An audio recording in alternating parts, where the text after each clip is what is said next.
I genuinely don't know how Poco make any money, because when I tell you how much these new phones cost, and also importantly what you're getting for that money, I think you're gonna sound something like this. Wow. Wow. Wow. Wow. So a big thank you to Poco for partnering with me on this video and also agreeing to let me give one of these phones away to you guys. And stay tuned to the end, I'll tell you how you can win. But first, let's get these bad boys unboxed. And we've got the brand new Poco M8 5G and its slightly more premium brother, the M8 Pro 5G. Starting with the Pro, and as usual, we have a very handy little list here of the key specs, including this big 6.83-inch display, Snapdragon 7S Gen 4, 50 megapixel main camera, and also top of the line dust and water resistance. And it also supports very fast 100-watt wired charging. I really do quite like this two-tone design as well. It's all plastic, of course, but you do get a convincing carbon fiber effect along the edges and a more metallic aesthetic to the main body. Kind of classic car vibes.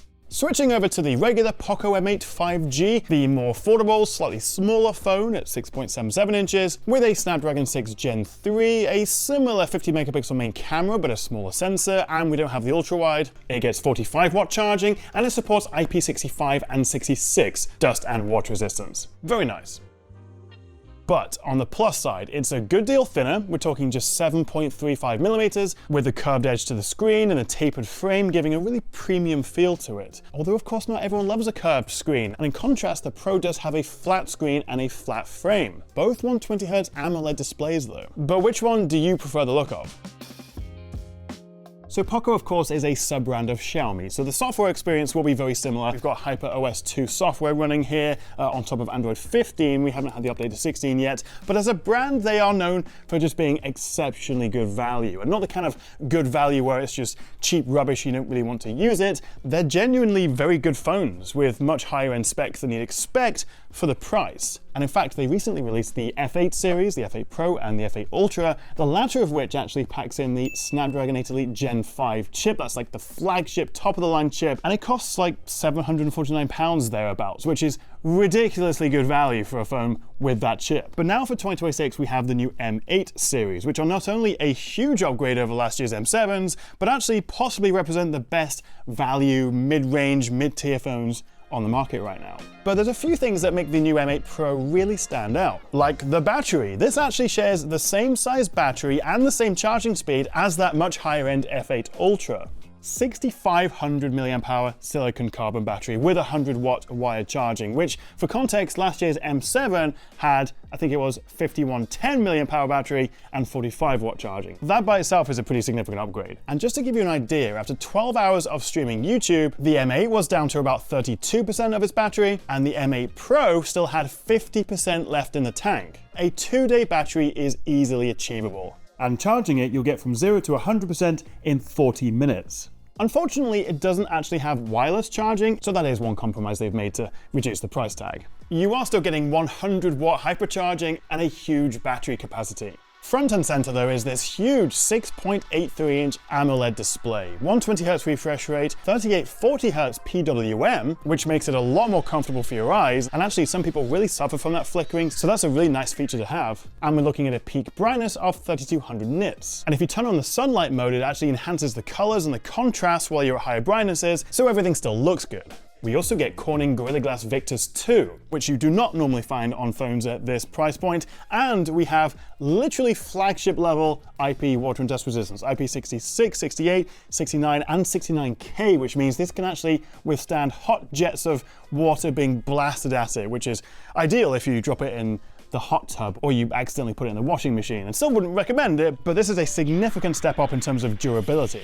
Oh, and if you fancy watching some movies or playing some games on this, well, I'll always recommend a good pair of headphones, both for your benefit and that of everyone else around you. The M8 Pro does pack in some very solid stereo speakers with Dolby Atmos support, and they get exceptionally loud.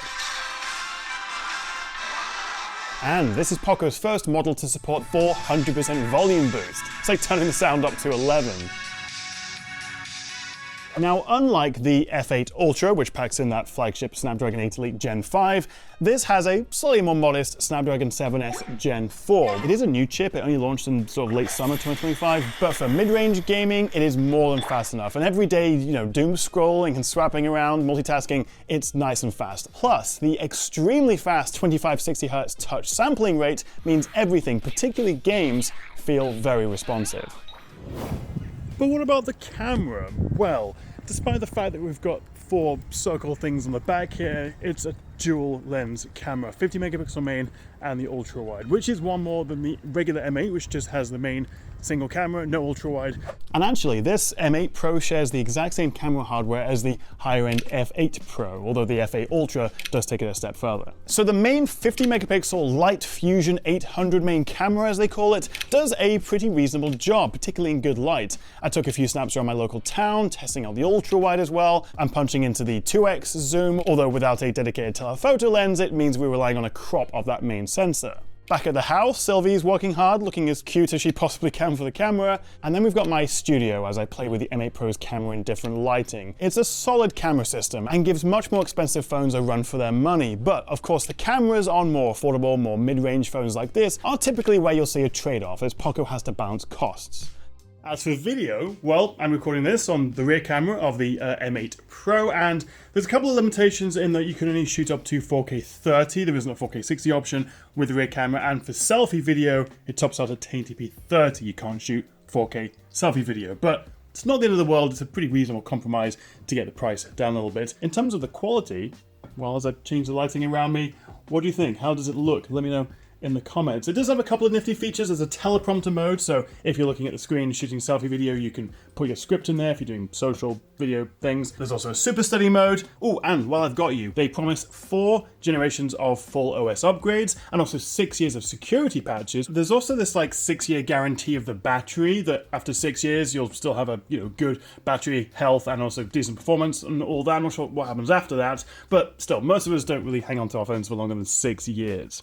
Right, I've made you wait long enough. Let's talk about pricing, or at least let me show you pricing here, because as I'm recording this, I don't necessarily have final pricing, and this will be more up to date, but if it's the same as I'm looking at on my screen here, that is ridiculous. So both the M8 and the M8 Pro have 2 SKUs. They've got a launch price, early bird price as well. And I said it at the start, but I'll say it again. I don't know how Poco make any money off phones that cost this much, given how much they pack in. It's weird to get excited about value for money, but at the end of the day, that is like the most important thing when it comes to buying any new product, particularly phones. And it kind of makes it hard to justify spending more on any other phone, although the F8 Ultra is pretty tasty. But also, while we've been talking about this guy, don't forget the regular Poco M8 5G. This is significantly thinner. We're talking just 7.35 millimeters. It's also got that nice curved screen, curved edge, and still a 120Hz AMOLED display. The main trade-offs are slightly lower camera quality, smaller battery, slightly slower charging, 45 watt rather than 100.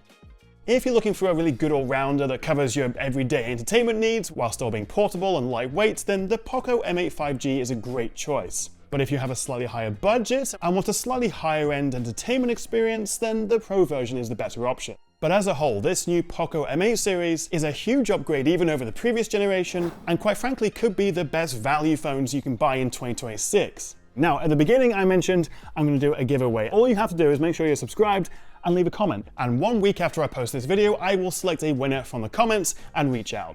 And you will win yourself a very tasty new phone. But what do you think of these guys? Would you be tempted to upgrade? Let me know what you think of them in the comments below. Thank you so much for watching, and I'll see you next time right here on the Tech Chat.